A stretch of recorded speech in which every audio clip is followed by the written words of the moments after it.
Hey guys, तो मैंने अभी थोड़ी देर पहले नेटफ्लिक्स की वेब सीरीज यू यू हाकुसो देख के खत्म करी और सच बताऊं यार, ये सीरीज मुझे अच्छी लगी। मजा आया इस सीरीज को देखने के बाद। टोटल 5 ही एपिसोड है और सच में ये सीरीज कब शुरू होगी कब खत्म हो जाती है पता भी नहीं चलता। अगर मैं इसकी कहानी की बात करूँ तो ये कहानी यूज के नाम की एक लड़की की, जिसको मरने के बाद वापस से धरती में भेज दिया जाता है ताकि वो डीमन से लड़ पाए।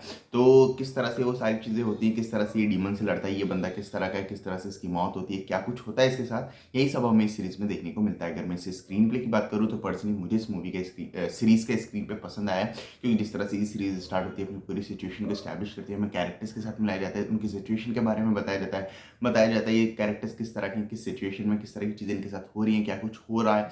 वो सारी चीज़ें इतनी अच्छी तो कि हमारे स्टार्टिंग से सीरीज में कनेक्शन बन जाता है और हम जानना चाहते हैं कि अब आगे क्या होने वाला है और कैसे होने वाला है। फिर जिस तरह से ये सीरीज आगे बढ़ती है, अपनी पूरी सिचुएशन को एक्सप्लोर करती है, वो सारी चीज़ें देखने में भी मजा आता है, क्योंकि इन सारी चीज़ों को इतने ज़्यादा अच्छे से लिखा और डेवलप किया गया था कि हम पूरे टाइम इस सीरीज में इन्वेस्ट रहते हैं, बोर कहीं भी नहीं होते, जो कि काफ़ी अच्छी बात है। जहाँ तक बात है कैरेक्टर डेवलपमेंट और कैरेक्टर्स के बीच डायनामिक्स की, सभी कैरेक्टर्स में इतनी डेप्थनेस नहीं है जिसके कारण हम उन कैरेक्टर्स के साथ पूरी तरह से कनेक्ट हो पाएँ, लेकिन फिर भी हमारा सभी कैरेक्टर्स के साथ एक ठीक ठाक सा कनेक्शन बन जाता है। जो कैरेक्टर्स के बीच डायनामिक्स थे वो भी मुझे ठीक ठाक ही लगे। जहाँ तक बात है ट्विस्ट एंड की, तो कोई भी मेजर ट्विस्ट आपको देखने को नहीं मिलता है, सारे ट्विस्ट काफ़ी प्रेडिक्टेबल रहते हैं, लेकिन फिर भी जिस तरह का इंपैक्ट ट्विस्ट एंड को आप में डालना चाहिए था वही डाल पाते हैं। और इस सीरीज़ की अगर मैं मेजर हाईलाइट की बात करूँ तो वो है पेसिंग, क्योंकि ये सीरीज़ कब शुरू होगी कब खत्म होती है हमें पता भी नहीं चलता। इसी कारण से ये सीरीज़ आप वन गो में देख सकते हो। कुछ नेगेटिव पॉइंट्स डेफिनेटली है इस सीरीज़ में, लेकिन उन सब पे बात करने का कोई मतलब नहीं बनता, क्योंकि सीरीज़ के क्रिएटर्स ने ही उन चीज़ों पे ध्यान नहीं दिया, तो आई थिंक हमें भी इग्नोर कर देना चाहिए। लेकिन अगर हम उन पे फोकस करने जाते हैं तो कुछ स्पॉइलर दे सकता हूँ, इसी कारण से उन चीज़ों पे बात नहीं कर रहा हूँ। लेकिन डेफिनेटली इस सीरीज़ में कुछ प्रॉब्लम्स हैं।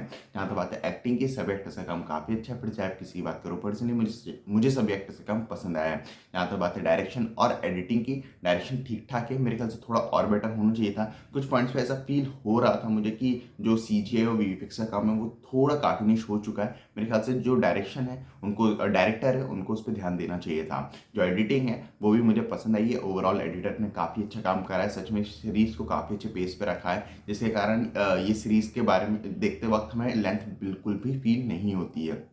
बात करूँ प्रोडक्शन क्वालिटी की तो वो अच्छी है। तो ओवरऑल मुझे ये सीरीज़ पसंद आई है, मैंने इस सीरीज़ को एंजॉय करा है, मुझे इस सीरीज़ को देखने के दौरान बिल्कुल भी बोरियत महसूस नहीं हुई है। इसी कारण से मैं तो इस सीरीज़ को डेफिनेटली रिकमेंड करूँगा। आप चाहें तो एक बार इस सीरीज़ को ट्राई आउट कर सकते हैं। मुझे पूरे यकीन आप बोर तो नहीं होंगे। इसी कारण से मेरी तरफ से ये सीरीज़ रिकमेंडेड है, और अगर आप लोगों ने ये सीरीज़ देख ली हो तो मुझे कॉमेंट्स में ज़रूर बताना कि आपको ये सीरीज़ कैसी लगी।